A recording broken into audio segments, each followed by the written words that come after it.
സ്മൃതിയുടെ അഭിപ്രായത്തോട് ഞാൻ ഭാഗികമായി വിയോജിക്കുകയാണ്. പുറത്തുവിടാൻ മടിയാണ് എന്ന് സ്മൃതി പറഞ്ഞതിനോട് ഞാൻ വിയോജിക്കുന്നു. അതേസമയം സിനിമാ മേഖലയിൽ നിലനിൽക്കുന്ന ആണധികാരത്തിൻ്റെ രാഷ്ട്രീയ സാംസ്കാരിക രൂപങ്ങളോട് ഞാൻ യോജിക്കുകയും ചെയ്യുന്നു സ്മൃതി പറഞ്ഞതിനോട്.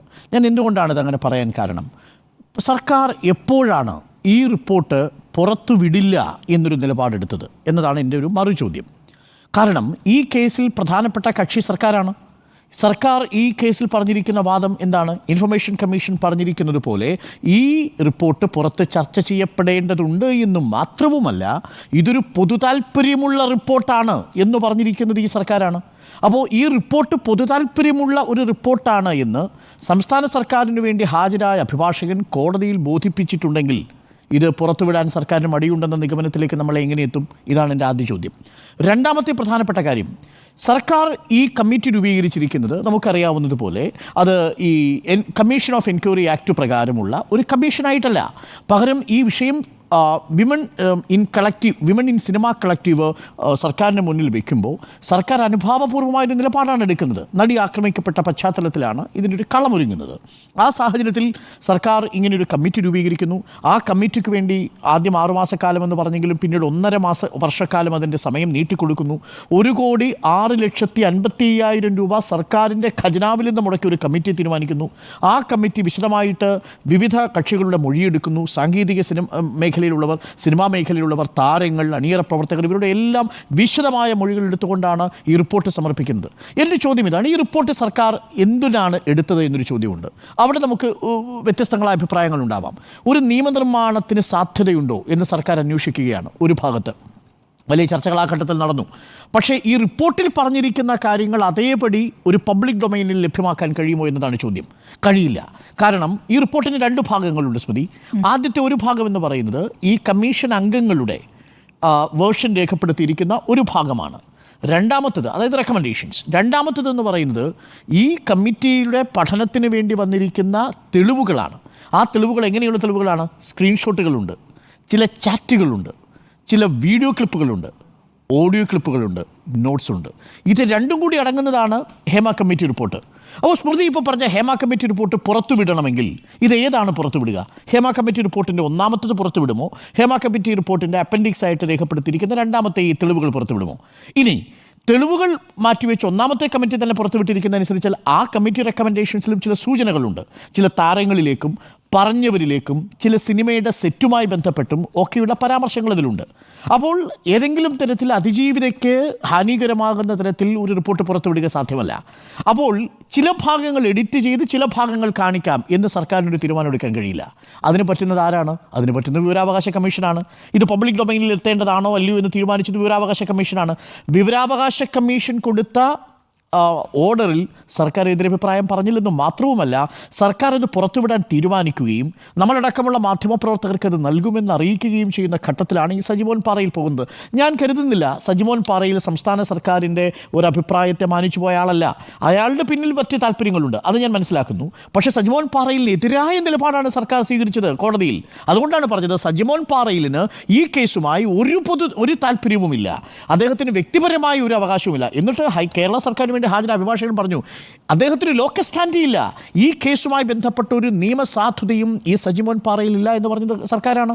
ആ പറഞ്ഞതിൻ്റെ അടിസ്ഥാനത്തിൽ കൂടിയാണ് ഇന്നിപ്പോൾ ഈ വിധി ഇങ്ങനെ വന്നിരിക്കുന്നത്. കൃത്യമായ വിവരാവകാശ കമ്മീഷൻ്റെ ഇതിലേറ്റവും ശ്രദ്ധേയമായൊരു ഭാഗം, വിവരാവകാശ കമ്മീഷൻ്റെ ഈ ഉത്തരവ് പൊതുസമൂഹം ചർച്ച ചെയ്യണമെന്നും മാധ്യമങ്ങൾക്ക് അതിലൊരു വലിയ ഗൗരവമേറിയ പങ്ക് വഹിക്കാനുണ്ടെന്നും ഈ കോടതി നിരീക്ഷിക്കുന്നുണ്ട്. അതിലേറ്റവും ശ്രദ്ധേയമായൊരു ഭാഗത്തിൽ പറയുന്നത് പക്വതയാർന്ന ഒരു രാജ്യത്തിൻ്റെ തെളിവെന്ന് പറയുന്നത് അവിടെ സർക്കാരിനെ വിമർശിക്കുന്ന ഒരു ശക്തമായ ഫോർത്ത് എസ്റ്റേറ്റ് ഉണ്ടാവുക എന്നുള്ളതാണ്.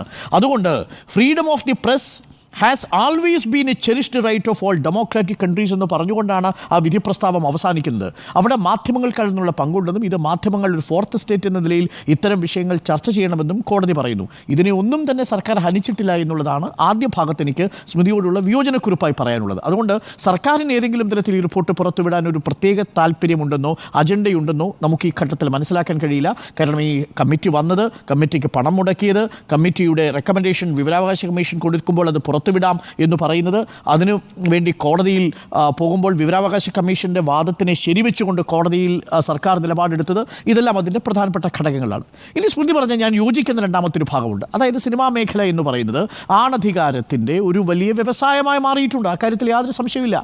കാരണം സിനിമയുടെ പ്രൊഡക്ഷൻ അടക്കം, സിനിമയുടെ കൺസംഷൻ അടക്കം പലപ്പോഴും അതൊരു മാഫിയ സംഘം നിയന്ത്രിക്കുന്ന സംവിധാനമായി ചിലയിടങ്ങളിൽ മാറിയിട്ടുണ്ട്. അതിനെതിരെ ഒരു പുതുതലമുറ സിനിമയൊക്കെ രംഗത്ത് വരുന്നുണ്ട്. വേറെയും ചില അനാരോഗ്യകരമായ പ്രവണതകൾ സിനിമാ മേഖലയിലുണ്ട്. ഞാൻ സിനിമാ മേഖലയെ ഒന്നടങ്കം അടച്ചാക്ഷേപിക്കാനില്ല.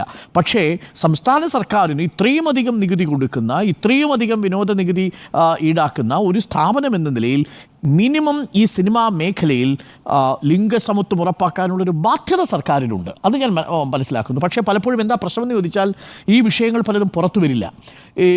ഇതിനകത്ത് ഈ വിധിയിൽ വിമൻ ഇൻ സിനിമാ കളക്റ്റീവിനെ കുറിച്ച് കൂടി വളരെ വ്യക്തമായി പറയുന്നുണ്ട്. അവരുടെ അഭിപ്രായം അനുസരിച്ച് എന്ന് പറഞ്ഞുകൊണ്ടാണ് ഈ വിധി പ്രസ്താവം അവസാനിക്കുന്നത് തന്നെ. ആ അർത്ഥത്തിൽ ഞാൻ വിമൻ ഇൻ സിനിമാ കളക്റ്റീവിനെ അഭിനന്ദിക്കുക കൂടിയാണ്. ഈ ഘട്ടത്തിൽ ഇത്തരമൊരു നിലപാടെടുത്തതിൻ്റെ ഭാഗമായി ഒരു കാര്യം സംഭവിച്ചു. എല്ലാ സിനിമാ സെറ്റുകളിലും ICC വേണം എന്നൊരു നിലപാടെടുത്തു.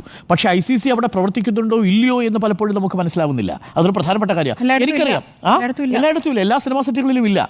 മാത്രവുമല്ല ICCയിലേക്ക് കംപ്ലൈൻറ്റ് വരുന്നില്ല എന്നുള്ളതാണ്. പല സിനിമാ സെറ്റുകളിലും നായക താരങ്ങൾക്ക് വലിയ കാരവനൊക്കെ അനുവദിക്കുമ്പോൾ ഈ സിനിമാ നായികമാർക്ക് ഒരു പക്ഷേ കാരവനൊക്കെ കിട്ടിയേക്കാം. പക്ഷേ ഉപനായികമാർക്ക് ഇത്തരം സെറ്റുകളിൽ അനുഭവിക്കേണ്ടി വരുന്ന പീഡനങ്ങൾ എന്ന് പറയുന്നത് ചെറുതല്ല. അവർക്ക് അവസരം കിട്ടാൻ അവർ സഹിക്കേണ്ടി വരുന്ന ആണധികാരത്തിൻ്റെ മുഖത്തു നിന്നുള്ള അശ്ലീല പദപ്രയോഗങ്ങൾ, ദ്വയാർത്ഥ പദപ്രയോഗങ്ങൾ, സിനിമാ സെറ്റുകളിൽ സിനിമയുടെ സ്ക്രിപ്റ്റിൽ തന്നെ കാണുന്ന ഈ പ്രകടമായ സ്ത്രീവിരുദ്ധത, ഇതിനെയൊക്കെ ഉള്ളിൽ പേറിക്കൊണ്ട് നിൽക്കുന്ന മനുഷ്യരാണ്. അവരുടെ ആത്മാഭിമാനം ഒരു പരിധിവരെ പലപ്പോഴും ചലഞ്ച് ചെയ്യപ്പെട്ടിട്ടുണ്ട് എന്നതും ഞാൻ അംഗീകരിക്കുന്നു. അതുകൊണ്ട് തന്നെയാണ് നടിയെ ആക്രമിക്കപ്പെടുന്ന കേസിലും ഏട്ടൻ പാവമാട എന്ന് പറയുന്ന ഒരു സിംറ്റം കേരളത്തിലുണ്ടാവുന്നതും അങ്ങനെ നിൽക്കാനൊരു പൊതുസമൂഹത്തിൻ്റെ ഒരു പൊതുബോധ്യം ഉണ്ടാവുന്നതും അങ്ങനെയാണ്. നമ്മുടെ ഈ ചർച്ചയിൽ പോലും ആ പൊതുബോധ്യത്തെ പിൻപറ്റിക്കൊണ്ട് സംസാരിക്കാൻ വരുന്ന മനുഷ്യരും ധാരാളമായിട്ടുണ്ട് എന്നുള്ളതാണ്. കാരണം ലിംഗസമത്വവും ലിംഗനീതിയും മാത്രമല്ല, തൊഴിലിടങ്ങളിലെ സ്ത്രീകളുടെ ആത്മാഭിമാനത്തോടു കൂടി പണിയെടുക്കാനുള്ള അവകാശം എന്ന് പറയുന്നതും വളരെ പ്രധാനപ്പെട്ടതാണ്. അതുകൊണ്ട് തന്നെ ശുചിമുറികൾ അടക്കമുള്ള അടിസ്ഥാന സൗകര്യങ്ങൾ ചർച്ച ചെയ്യപ്പെടേണ്ടതുണ്ട്. ഈ വിഷയങ്ങളെല്ലാം ഈ സിനിമാ കോൺക്ലേവ് ആണെങ്കിലും ശരി, മറ്റൊരു പൊതുജന മാധ്യമം വഴി പുറം ലോകത്തേക്ക് എത്തണം. ഈ റിപ്പോർട്ട് ആദ്യം പ്രേക്ഷകരുടെ മുന്നിൽ സർക്കാർ നൽകുമ്പോൾ എത്തിക്കുന്നത് റിപ്പോർട്ടറായിരിക്കും.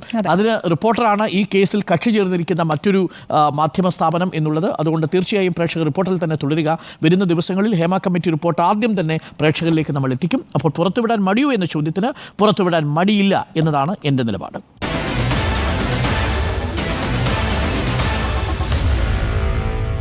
Meet the editors.